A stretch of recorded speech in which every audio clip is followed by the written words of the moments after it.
I have always really admired the institution of SNL. So I am going to be, I think, more in line of just appreciating getting a lot of the folks back together and waxing nostalgic. My favorite era was late 80s, early 90s. Shocking, I'm sure. This was my favorite cast. This is Carvey leading into Sandler and Farley and Hartman and Jan Hooks and Kevin Nealon, Dennis Miller as my update guy. That's my window right there, like 88 to 93. Mike Myers is in there. This is the peak of Wayne's World. This is the peak of Dana Carvey as George Bush. This is those years. And I'll always love SNL. Always. Now, I don't watch it much anymore. I catch some clips on YouTube. I obviously will see whatever is trending on social media. I've seen the Domingo sketch. I thought the Beavis and Butthead sketch from earlier in the season was absolutely fantastic, or last season. In fact, we had Vanessa Jackson, one of the writers, on the show on Watch D.A. Live over the summer talking about that sketch. So I just love that they got everybody together. I do think, by and large, it's an impossible task to look back at an institution while also trying to create new content last night and trying to kind of shoehorn in old cast members, new cast members, current cast members, celebrities who have hosted, musical acts. Even if you have 3.5 hours, I think it's nearly impossible. I thought the mistake they made was, I think they stacked it a little weird. The Lawrence Welk show early was kind of like a I thought leading off with Paul Simon and Sabrina Carpenter, it's a low energy song. I think you got to start off with something high energy. I know why they brought them together. You have Paul Simon, who was one of the original sounds and voices of SNL in 75, and you pair him with somebody contemporary who is hotter right now than Sabrina Carpenter. But I think it needs to be a little bit more celebratory and upbeat. But I just think you stacked it a little weird. I think the Lawrence Welk show is kind of unnecessary. There's definitely a different way to get Kristen Wiig and Will Ferrell into the same sketch. Totally unnecessary to have Kim Kardashian, in any sketch.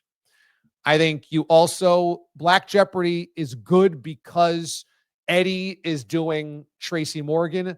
The rest of the sketch is a little bit like and then again, you're shoehorning Tom Hanks into the end of that because he was in one of the original ones. And it's not going to hit the same way because you kind of know the bit. The reason that the first one works with Tom Hanks, you don't know the bit yet. You're going to the well on Domingo again, a little bit of a twist here, but we've really now started to soak Domingo for everything that it's worth. I get it. It's popular. Does it need to be an SNL 50? But again, I think it's kind of an impossible ask. You're asking to look back on 50 years of comedy while also making new comedy. It's like you're serving two masters here.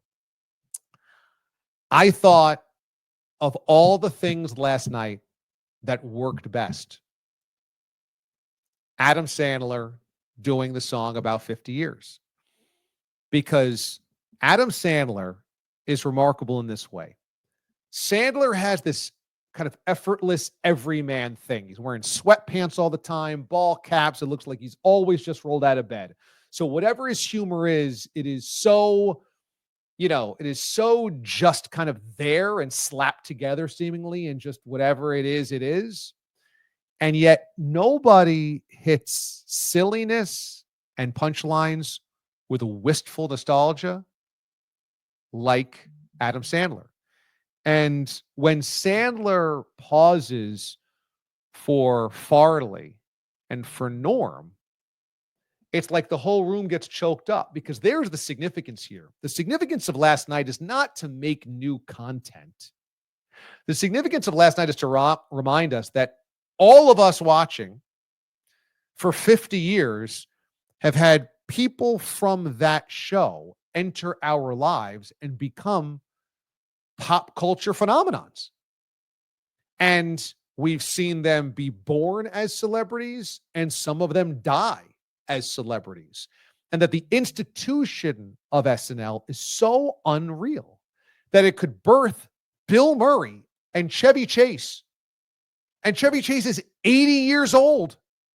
That the same show at the same time slot, doing the same exact thing, the same format, would birth the celebrity career of a guy who's 80 years old. I mean, just that. So how do you weave that together? Sandler did it best. Sandler did it best. That song was powerful. And it was like, you know, Billy Crystal gave us just a year. I thought it was like, wow, it's an interesting way to put it. He gave us just a year. But, you know, we got 11 of Armisen.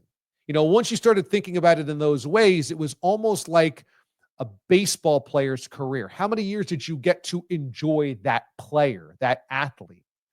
Sandler nailed it. He was phenomenal. He absolutely nailed it. I thought the other guy that nailed it, unsurprisingly, was Bill Murray doing the ranking of the Weekend Update anchors. I thought that was brilliant. I thought it was great. You know, frankly, I thought Dennis Miller was too low. I love Dennis Miller. But the way that he did it, kind of teasing Colin Jost about the whole thing, and, you know, who was he going to put number one? Ultimately, it was his brother, obviously a little tongue-in-cheek. All of it was, I thought, smart and funny. The timing was great. You know, it was Amy and Tina beat Amy and Jimmy.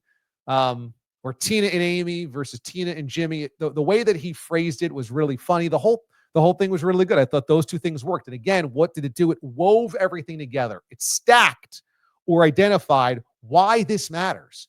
Because for 50 years, the same format created all of these stars and moments and sketches and characters and celebrities. Nothing's been a star maker quite like SNL. And to contextualize it, as Sandler and Murray did, that's what we were there for.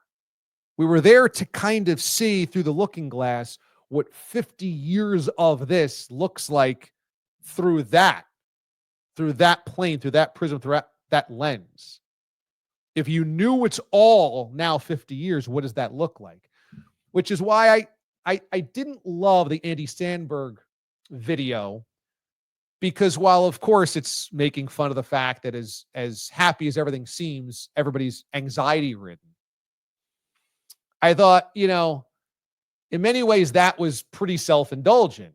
It was like, okay, yeah, we did all this great stuff, but everybody was kind of miserable while doing it.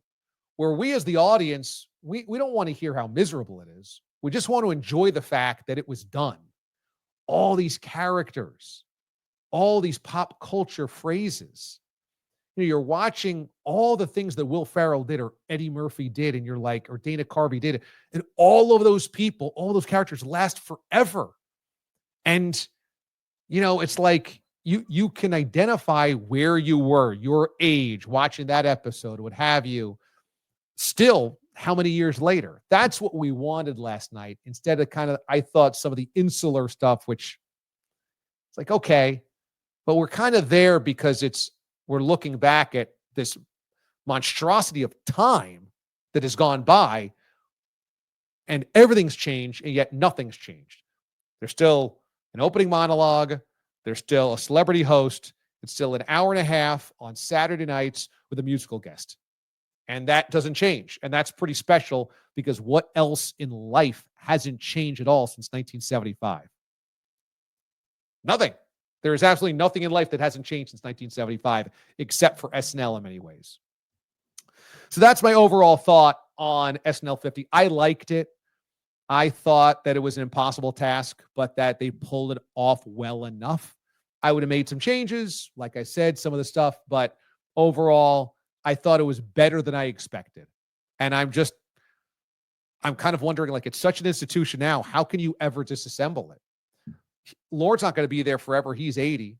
But if you just gave the job to Seth Meyers or whomever, how could you ever disassemble this? It's just a machine that lasts forever.